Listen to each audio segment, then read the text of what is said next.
Hi, it's Dr. JJ here on the set of Home and Family, and I want to continue our conversation about attention deficit hyperactivity disorder, ADHD. Many parents and many family members want to know how they could recognize it in a child in the family, or actually even in themselves or an adolescent. So I want to give you some clues and give you sort of a checklist, and we're going to publish this up on the Hallmark website as well. And pardon me if I read, but I want to be very precise about this. First of all, you have to demonstrate symptoms of inattention, and here are some examples. Often makes careless mistakes and lacks attention to detail. Often has difficulty paying attention to tasks or while playing. Often does not seem to listen when spoken to directly, i.e. zoning out.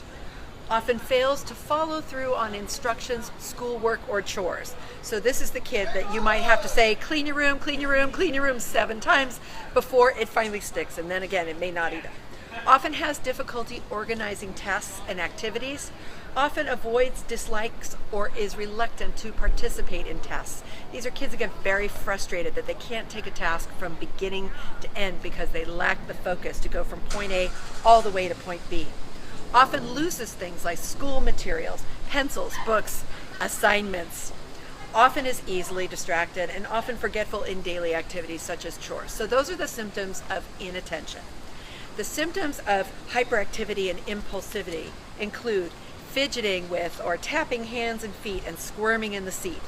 Often leaves seat when remaining seated is expected. Often runs or climbs when it's inappropriate. Often is unable to play quietly. Often acts if on the go or driven by the motor, and we certainly know folks like that. Often talks excessively or blurts out an answer before a question has been fully asked. Often has difficulty waiting his or her turn, for example, while waiting in line, and often interrupts or intrudes on others. Now here's the deal. A kid, in order to be diagnosed truly with ADHD, has to have 6 or more of these symptoms present for 6 months or longer, and has to have the majority of them present before the age of 12. The other key thing here is that many people may meet the criteria for ADHD, in other words, fulfill all these requirements, but not need medication because they don't have social impairment, academic impairment, or emotional impairment. So it's so important to understand that these symptoms have to be persistent, but they also have to intrude on normal functioning. And there are many, many kids out there who are bright, who have ADHD, and many adults out there who are bright, who have ADHD, who somehow can overcome that. They can sort of override those symptoms because they're bright enough to stay focused enough and function socially, emotionally, and academically. But if they don't, what do?